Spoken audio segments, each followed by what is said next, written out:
Hello students, welcome to chemical science. और बच्चों, आज का हमारा टॉपिक है यहाँ पर सिंथेटिक डाई। ठीक है, तो चलिए, तो पहली क्लास है, तो सबसे पहले आप लोग समझ लिए कि डाई किसे कहते हैं। ठीक है, डाई क्या होते हैं? डाई जिसे हम कह रहे हैं, केमिकली हम बात कर रहे हैं, डाई क्या होते हैं? कलर सब्सटेंस होते हैं। क्या है? एक कलर्ड सब्सटेंस होते हैं जो किसी भी सबस्ट्रेट में अप्लाई कर दीजिए तो उसे उसमें कलर प्रोड्यूस करते हैं, मतलब वो कलरफुल दिखाई पड़ते हैं। जैसे कि आपको दिखाई पड़ रहा होगा मेरी टी शर्ट में डिफरेंट डिफरेंट कलर के शेड्स हैं, तो ये डिफरेंट डिफरेंट कलर जो है ना, ये भी एक तरीके की डाई यूज की है। ठीक है, ये एक तरीके की डाई है और कहाँ चिपकी हुई है? मेरी टी शर्ट के क्लोथ जो भी है, मतलब क्लॉथ का जो फैब्रिक है, ठीक है, उस पर चिपकी हुई है, उसमें केमिकली अटैच्ड है। ठीक है, ये बात भी ध्यान रखें। एक वर्ड होता है केमिकली अटैचमेंट। केमिकली अटैचमेंट का मतलब होता है जो डाई है ना, डाई का जो केमिकल कंस्टिट्यूएंट जो भी है वो आपके फैब्रिक के केमिकल कंस्टिट्यूएंट के साथ क्या हुआ, केमिस्ट्री के हिसाब से बॉन्ड बना लेगा, मतलब केमिकली अटैच हो जाएगा। तो उसको आप लोग क्या कहेंगे? डाई कहेंगे। सपोज अब जैसे ये है, मैंने इसको क्या करा, इस बोर्ड के ऊपर इस मार्कर से लिख दिया, लेकिन क्या ये डाई है? नहीं, ये बिल्कुल डाई नहीं है। देखिए, मैंने हटाया, हट गया एकदम से। लेकिन जब आपके क्लोथ्स में जो डाई हुई है ना, या आप कभी कभी हेयर में भी डाई करवाते हैं, डिफरेंट डिफरेंट कलर लगाने लगे हैं लोग अब, तो उस पर भी आपने देखा होगा कि उसमें भी जो कलर हैं वो क्या ऐसे टाइम के साथ निकल जाते हैं क्या? यस, नहीं निकलते हैं ना। आप उसको वॉश करते हो तो निकल जाते हो, नहीं निकलते हैं, है ना। आप उसे कैसे ही करें, नहीं निकल सकते। तो वो उससे परमानेंटली फिक्स हो चुका है। कैसे? केमिकल बॉन्ड के थ्रू फिक्स हो चुकी है वो चीज, है ना। तो हम उसे क्या बोलेंगे? डाई बोलेंगे। तो हम उन्हीं कंपाउंड्स को डाई बोलेंगे। डाई उसी कैटेगरी के कंपाउंड्स होते हैं जो क्या होते हैं, केमिकली अटैच हो जाते हैं, केमिकली फिक्स हो जाते हैं किसी सबस्ट्रेट के साथ, चाहे वो आपके हेयर हो, चाहे क्लोथ्स हो, एक्सेट्रा। क्लियर है? ठीक है ना। चलिए, तो आगे बढ़ते हैं। अब हम थोड़ा सा इसकी बच्चों कुछ बेसिक डेफिनेशन देख लेते हैं, क्योंकि थियोरेटिकल पेपर है तो ऑब्वियस सी बात है आपको वहाँ पे लिखना पड़ेगा, है ना। तो उसके लिए मैं इतना बड़ा तो लिख नहीं सकता, मैं आपको फिलहाल थोड़ा बोल देता हूँ। आप लोग अपनी नोटबुक और पेन लेके ही बैठेंगे, आई होप सो। क्लियर है? चलिए, तो आप हेडिंग लगा लेंगे सबसे पहले इंट्रोडक्शन बच्चों। ठीक है, इंट्रोडक्शन। तो केमिस्ट्री के हिसाब से हम डाई को थोड़ा सा इंट्रोड्यूस कर देते हैं। कैसे हम लिखेंगे? लिखिए, a dye is a coloured substance. मैं इसे बोल दे रहा हूँ क्योंकि इतना लिखने का नहीं है मेरे पास टाइम। लिखिए, a dye is a coloured substance. A dye is a coloured substance that can be applied.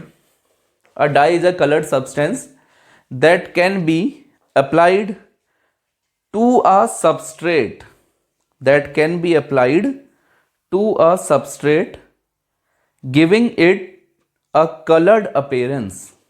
ठीक है, giving it a colored appearance, APPEARANCE, colored appearance. Clear हो गया? Full stop. फिर लिखिए, the substrate is usually a substrate. ठीक है, मैंने क्या बताया आपको अभी? सबस्ट्रेट में अप्लाई करनी क्या आपको? डाई। डाई क्या है? एक कलर्ड सब्सटेंस है। ठीक है, तो आप करोगे सबस्ट्रेट में उस डाई को अप्लाई कर दोगे और आपको क्या हो जाएगा? यहाँ पर कलर्ड सबस्ट्रेट मिल जाएगा, या कलर्ड अपीयरेंस हो जाएगी उस सबस्ट्रेट की, चाहे जो भी हो। ठीक है, चलिए फिर लिखिए दूसरा पॉइंट। लिखिए, या लिखिए जैसे भी लिखिए। लिखिए, the substrate is usually a textile. The substrate is usually a textile, कमा फाइबर, FIBRE, कमा पेपर। देखा ना आपने, पेपर भी डिफरेंट डिफरेंट कलर के होते हैं। Paper, leather, LEATHER, leather. ठीक है, और क्या लिखा है मैंने? पेपर। ठीक है, हेयर, हेयर भी लिख लीजिए। और फर, देखा होगा आपने, क्लोथ्स में आते हैं डिफरेंट डिफरेंट कलर के।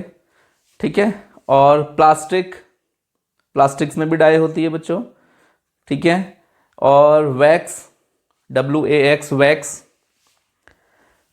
Comma cosmetics. कॉस्मेटिक्स बहुत इंपॉर्टेंट है बच्चों आजकल के ज़माने में। ठीक है, कॉस्मेटिक्स यू नो ना, जानते हो ना कॉस्मेटिक्स, वो भी सारे के सारे क्या होते हैं? कलर्ड होते हैं। ठीक है, कॉस्मेटिक्स, कॉस्मेटिक्स बहुत इंपॉर्टेंट है। COSMETICS। ठीक है, कॉस्मेटिक्स, कॉमा फूड। फूड भी बहुत ज़्यादा इंपॉर्टेंट है। फूड, फूड स्टफ, ठीक है, फूड स्टफ लिख लीजिए, STUF, फूड स्टफ एक्सेट्रा। तो देखा आपने, इन सभी चीज़ों में हमारी क्या होती है, डाई यूज होती है। ठीक है, कॉस्मेटिक्स में भी कुछ कलर्ड सब्सटेंस होते हैं, है ना। और हेयर तो आपको मैंने अभी एग्जांपल बताया भी था। लेदर, आप बेसिकली देखते हो आपके जो कपड़े होते हैं बहुत सारी चीज़ें में लेदर बने रहते हैं, उसमें डिफरेंट डिफरेंट कलर की डाई हो जाती हैं। पेपर तो आपका बिल्कुल बेसिक है, इवन आप जब प्रिंटिंग है वो भी एक तरीके की डाई ही है ना। फूड भी इंपॉर्टेंट है बच्चों, आजकल के ज़माने में फूड बहुत इंपॉर्टेंट है। फूड में भी जो कुछ होते हैं ना, ऐसे कलर्स होते हैं, ऐसे केमिकल कंस्टिट्यूएंट होते हैं वो कलर्स के, जिसको हम लोग क्या कर सकते हैं, खा सकते हैं, ईटेबल होते हैं। तो आप फूड में उसको यूज़ करते हो, देखा नहीं आपने, कलरफुल फूड्स बनाते हैं लोग, मतलब डिफरेंट डिफरेंट कलर के केक्स देखो कैसे दिखाई पड़ रहे हैं आपको, कोई रेड कोई पिंक, यस। तो ये सब चीज़ें हैं, ये सब चीज़ों में क्या होती है, डाई यूज होती है। डाई का मतलब सिंपल क्या होता है बताइए, अ कलर सब्सटेंस। ठीक है, कलर सब्सटेंस होता है जो सबस्ट्रेट में अप्लाई करने पे उसको भी क्या कर देता है, कलर्ड कर देता है। इट इज क्लियर ना। ठीक है, अब देखिए, अब इस डाई को ना अप्लाई करने की मेथड्स होती हैं बच्चों, अलग अलग टाइप की मेथड्स होती हैं। इसको मैं हटा देता हूं।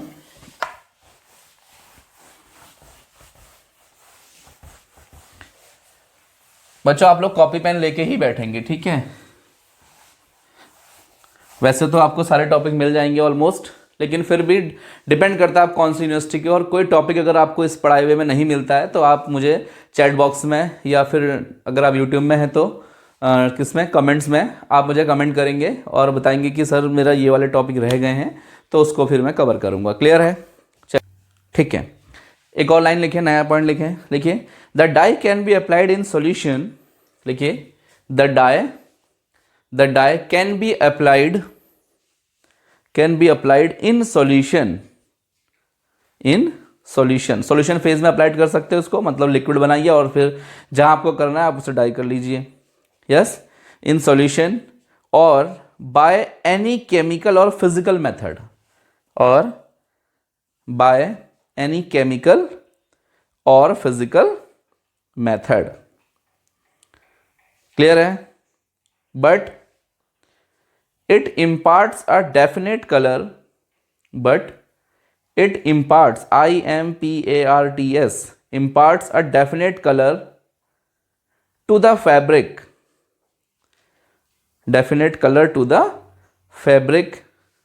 and its color is retained। ये बहुत इंपॉर्टेंट बात है बच्चों, मैंने आपको बताया ना, जो डाई होती है, ध्यान से सुनिए, डाई की खास बात ये होती है ना कि इसका जो कलर है वो हमेशा ऐसे ही रहना चाहिए, या एक बहुत लंबे टाइम बाद ही वो डल होगा।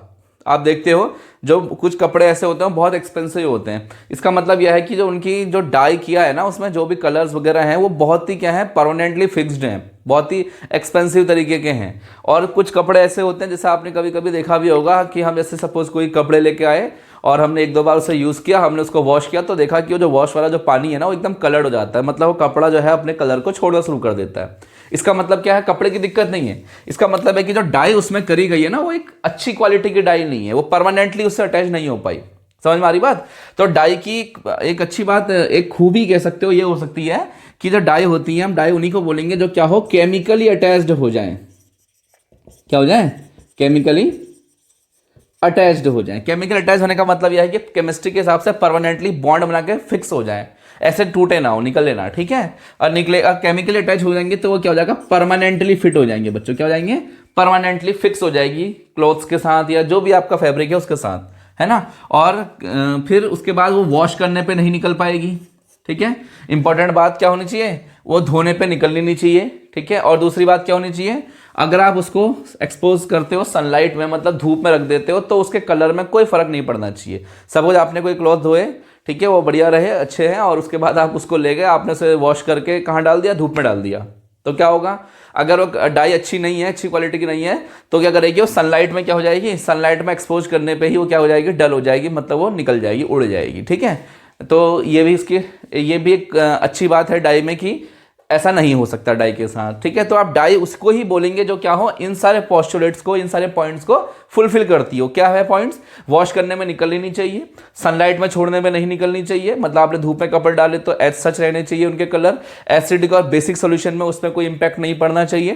क्लियर है, चलिए लिख लीजिए इनको, फिर बताता हूं मैं क्या है। लिखिए, लिखा, but it imparts a definite colour to the fabric and its colour is retained. Retained मतलब फिक्स रहना, ठीक है। And its colour is retained against the attack of light, ठीक है, against the attack of light. अगर आप sunlight में छोड़ते हो तो उसमें कोई फर्क नहीं पड़ना चाहिए।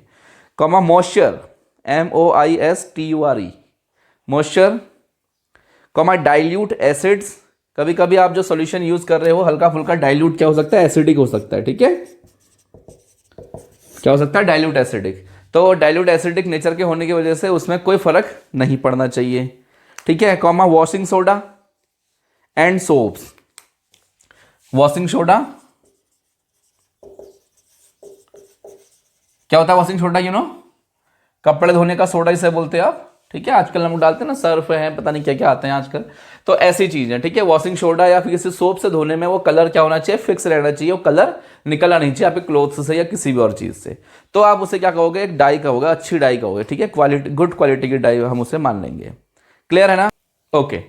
चलिए एक दो लाइन और लिखिए नेक्स्ट लाइन से, नेक्स्ट पैरा से लिखिए colour of dye due to, लिखिए colour of dye, colour of dye due to presence of, color of dye due to presence of chromophores, due to presence of chromophore,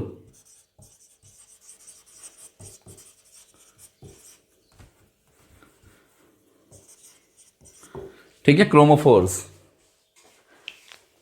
clear है, या खाली chromophore लिख लीजिए।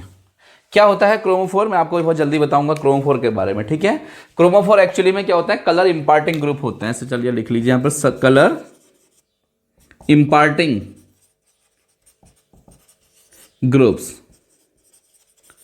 Chemistry के हिसाब से देखा जाए तो जो ग्रुप, जो फंक्शनल ग्रुप क्या करेगा, कलर को इंपार्ट करेगा, मतलब कलर को प्रोड्यूस करेगा, हम उसे क्या बोल देते हैं बच्चों, क्रोमोफोर बोल देते हैं। अगर आपने IR UV पहले पढ़ लिया है तो UV आपने पहले पढ़ी है, तो आपको UV में क्रोमोफोर और इसके साथ साथ ऑक्सोक्रोम, आपने दोनों चीजें डील कर ली होंगी मे बी, ठीक है। अगर UV पढ़ी है तो स्पेक्ट्रोस्कोपी में, अगर आपने UV अल्ट्रावायलेट विजिबल पढ़ा है तो आपको ये चीजें पता होंगी। क्लियर है, ठीक है। तो लिखा presence of chromophore and its fixing property to the, and its fixing property, FIXING, fixing property to the acidic or basic oxochromic group,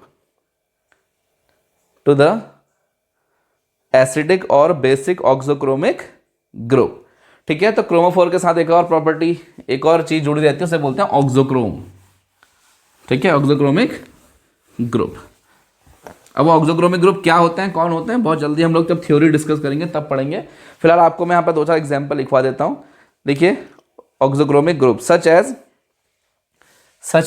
OH, NH2, SO3H etcetera कर लीजिए, ठीक है, ये हैं आपके, सही है, इनको नोट कर लीजिए प्लीज।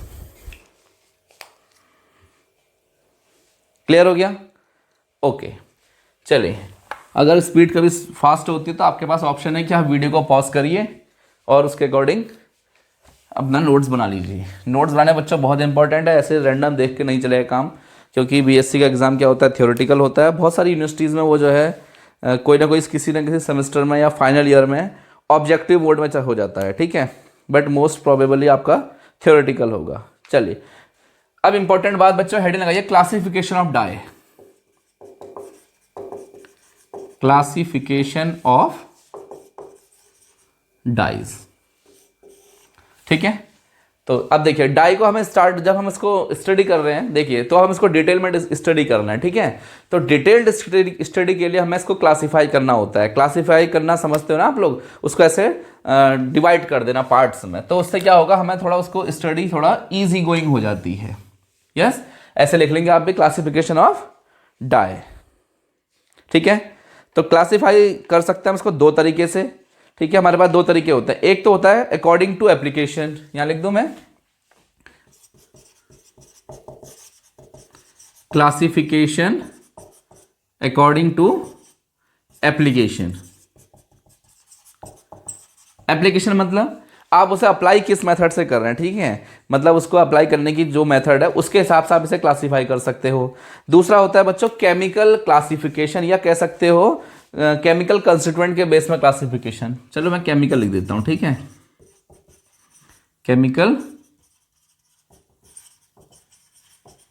Chemical classification.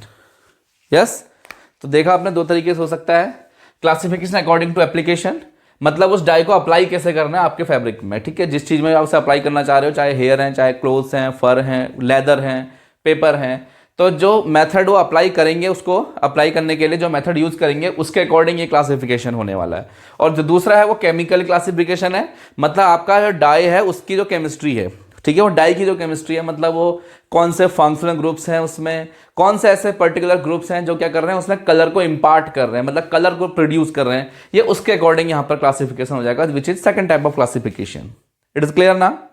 ठीक है, चलिए तो सब लोग पहली हेडिंग लगा लेंगे, फिर अब classification according to application, classification according to application. तो अप्लाई करने की बहुत सारी मेथड होती हैं बच्चों, ठीक है, क्लासिफिकेशन अकॉर्डिंग टू एप्लीकेशन, बहुत सारी मेथड हैं जिससे कि आप जिसके थ्रू इन्हें अप्लाई कर सकते हो। चलिए, तो अब आप लोग हेड लगाएंगे बच्चों एसिड डाई, ठीक है, इसी में हम लोग उसे ही पढ़ लेते हैं, दो चीजें हैं, एसिड डाई।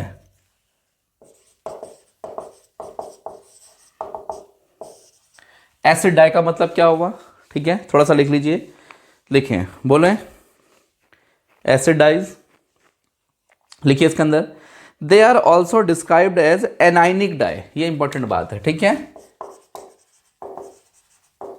एनाइनिक डाई, ठीक है, एनाइनिक डाइज देखिए, they are also described as anionic dye as it is the anion that is coloured, ठीक है, एनाइनिक डाई इसलिए बोल रहे हैं क्योंकि इसका जो एनाइनिक पार्ट है ना, एनाइनिक पार्ट माइनस वाला पार्ट जो होता है, जैसे सॉल्ट होता है ना, जैसे NaCl है, ये सॉल्ट है, सॉल्ट जब ब्रेक होंगे एक देंगे कैटायन और एक देंगे क्या, एनायन, तो एनाइनिक पार्ट ये हो गया इसका, ठीक है। तो हमारा जो डाई है उसका एनाइनिक पार्ट कैसा होगा, इस तरीके से उसमें माइनस चार्ज अपेयर हो रहा होगा, इसीलिए बच्चों हम इसको क्या बोल रहे हैं, एनाइनिक डाई बोल देते हैं। क्लियर है? चलिए लिखिए, दीज डाई, शुरू से बोल रहा हूं, they are also describe as anionic dye as it is the anion that is coloured, ठीक है, as it is the anion that is coloured. These dye, full stop के बाद लिखिए, these dyes usually have, these dyes usually have OH, ये groups होते हैं बच्चों इसमें, और SO3H, NH2 भी लिख सकते हो, या SCOOH लिख लीजिए, चलिए COOH एक्सेट्रा, इस तरीके के फंक्शनल ग्रुप्स होते हैं, और ये बहुत इजीली एनाइन में कन्वर्ट हो सकते हैं। जैसे यहाँ से सपोज कोई ग्रुप लगा हुआ है, बेंजीन OH है, तो जब ब्रेक होएगा तो क्या हो जाएगा, H पॉजिटिव हट जाएगा और ये माइनस पार्ट बच जाएगा, ठीक है। ये जो नेगेटिव वाला एनाइनिक पार्ट है, इसी की वजह से इसमें कलर प्रोड्यूस हो जाएगा, इसीलिए हम इसे क्या बोल देंगे बच्चों, एनाइनिक डाई, ठीक है, इनको लिख लीजिए ऐसे करके। चलिए लिखिए, normally the sodium salt of these dyes, normally the sodium salts of these dyes, normally the sodium salts of these dyes are used, full stop फिर लिखिए। चलिए एग्जाम्पल्स लिख लेते हैं कुछ, ठीक है इसके। तो अब माइनस पार्ट वाली है, एनाइनिक डाई है, तो ऑब्वियस सी बात है उसका पॉजिटिव आयन कोई ना कोई तो होगा ना, तो जनरली सोडियम सॉल्ट ले लेते हैं हम लोग, ठीक है। चलिए एग्जाम्पल में लिखिए, जैसे picric acid, you know picric acid, बिल्कुल जानते होंगे आप पिक्रिक एसिड को, क्या होता है, 2,4,6 ट्राई नाइट्रोफेनॉल, है ना। तो ये क्या है, एनाइनिक डाई है, क्या करेगा, ये बहुत एसिडिक नेचर का होता है, तो एसिड डाई लिखा है ना आपने, एसिडिक नेचर का होता है ये, एक्चुअली में कंपाउंड इसका नाम है पिक्रिक एसिड, लिख देता हूं यहां पर, पिक्रिक एसिड, देखो नाम के पीछे एसिड यूज हो रहा है, ठीक है। तो पिक्रिक, आप कहोगे सर इसमें कोई फंक्शनल ग्रुप तो COOH नहीं है, फिर भी एसिडिक है, ऑफकोर्स छोटी क्लास का क्वेश्चन है, 12th स्टैंडर्ड में पूछा गया है। क्या है ये, क्या होता है, फिनॉल की एसिडिटी है, पता है ना, फिनॉल हल्का फुल्का एसिडिक नेचर का होता है, और उसमें जैसे जैसे इलेक्ट्रॉन विड्रॉइंग ग्रुप्स अटैच होते हैं, वो क्या करते हैं, इस प्रोटॉन जब निकलने के बाद जो एनायन बचता है ना, इसको बहुत स्टेबलाइज कर देता है। ये इलेक्ट्रॉन विड्रॉइंग ग्रुप नेचर है ना, इलेक्ट्रॉन विड्रॉइंग ग्रुप्स हैं। ये इलेक्ट्रॉन खींचेंगे रिंग से, रिंग खींचेगा ऑक्सीजन से, तो वो अपने इलेक्ट्रॉन माइनस चार्ज को यहाँ स्टेबलाइज कर देगा। प्रोटॉन घूमता रहेगा, इसलिए एसिडिक है। ठीक है, क्लियर है। तो उसके निकलने के बाद यहाँ पे क्या बन जाएगा, माइनस एनायन बन जाएगा, और ये क्या करेंगे, एनायन को स्टेबल करने का काम करेंगे। ये क्या है, एक तरीके की एनायनिक डाई है, या फिर आप इसको एसिडिक डाई बोल सकते हैं, क्योंकि इसने प्रोटॉन रिलीज किया हुआ है। क्लियर है, ओके। दूसरा आता है हमारा बच्चों मार्टियस येलो। ठीक है, ये सब हमारे एनायनिक डाई या एसिडिक डाई के एग्जांपल्स हैं बच्चा लोग।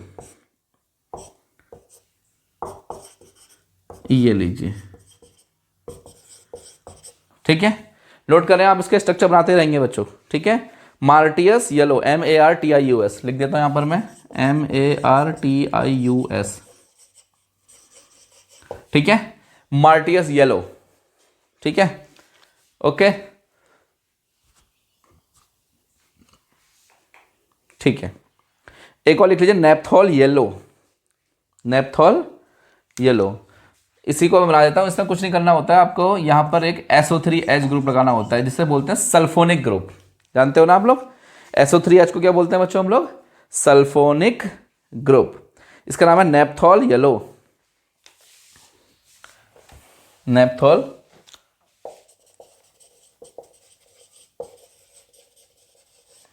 येलो। तो ये सब हमारी जो अभी हमने जितनी डाई लिखी सब कैसी है, एसिडिक डाई हैं या फिर एनायनिक डाई हैं। देखो इन सब में क्या है, एनायनिक वाला ग्रुप बनेगा। जब ये प्रोटॉन निकलेगा तो ये यहां से भी प्रोटॉन निकल सकता है। सल्फोनिक ग्रुप भी एसिडिक नेचर का होता है। क्लियर है, चलिए इनको मैं हटा देता हूं। तो ये था बच्चों हमारा एसिडिक डाई। ठीक है, चलिए अब हेडिंग लगाएंगे बच्चों आप सभी लोग, बेसिक डाई। यस, हेडिंग लगा लेंगे क्या, basic dye, basic die.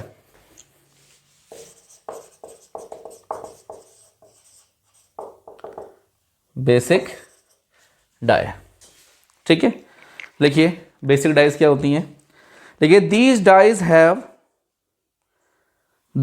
Have not basic group. ठीक है, आप जैसा सोच रहे हो कि इसमें बेसिक ग्रुप होगा, ऐसा नहीं है। दीज डाइज हैव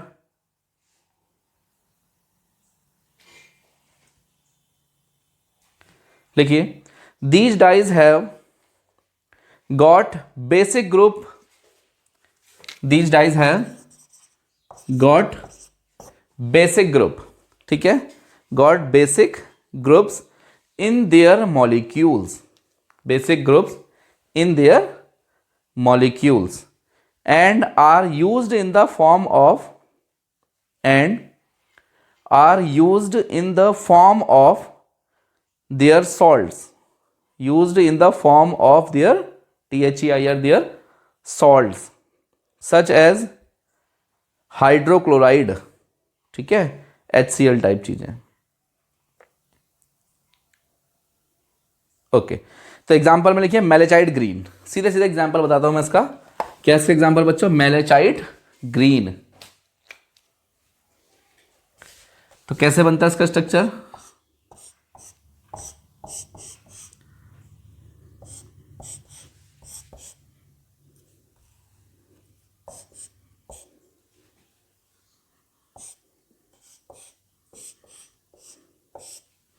ठीक है, आप भी बना लेंगे बच्चों, इंपॉर्टेंट है।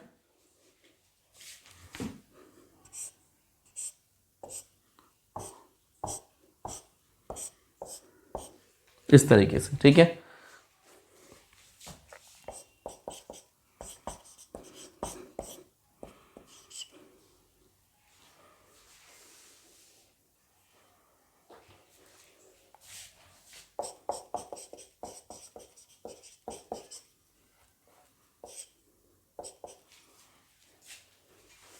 ये लीजिए, ठीक है। तो ये क्या है आपको बच्चों, मेलेचाइट ग्रीन, यहां लिख दूं।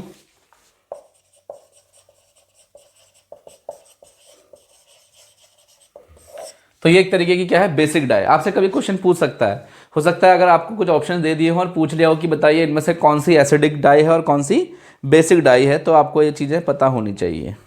ठीक है, क्लियर है ना, ओके। एक और होती है, उसे बोलते हैं पैरारेसिलीन। ठीक है, उसका स्ट्रक्चर भी इसी को मैं मॉडिफाई कर रहा हूँ, थोड़ा सा अलग से नहीं बनाना पड़ेगा।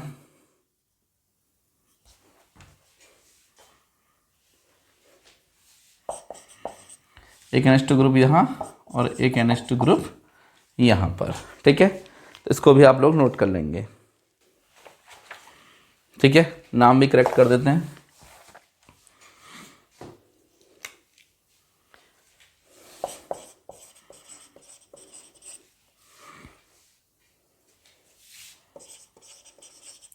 जरूरी नहीं कि आपके ये डाई आपके सिलेबस में भी हो, ठीक है। कुछ तो होंगे बट सारी नहीं होंगी, जो मैं यहाँ पे जितने भी यूज़ करूँगा सारी की सारी नहीं होंगी, ठीक है। आप इसको भी लिख लीजिए। तो ये एक तरीका जस्ट एग्जाम्पल है किसका, बेसिक डाई का बच्चों, ठीक है। आपसे ये पूछा जा सकता है क्वेश्चन, और मे भी पहले कभी पूछा भी गया हो।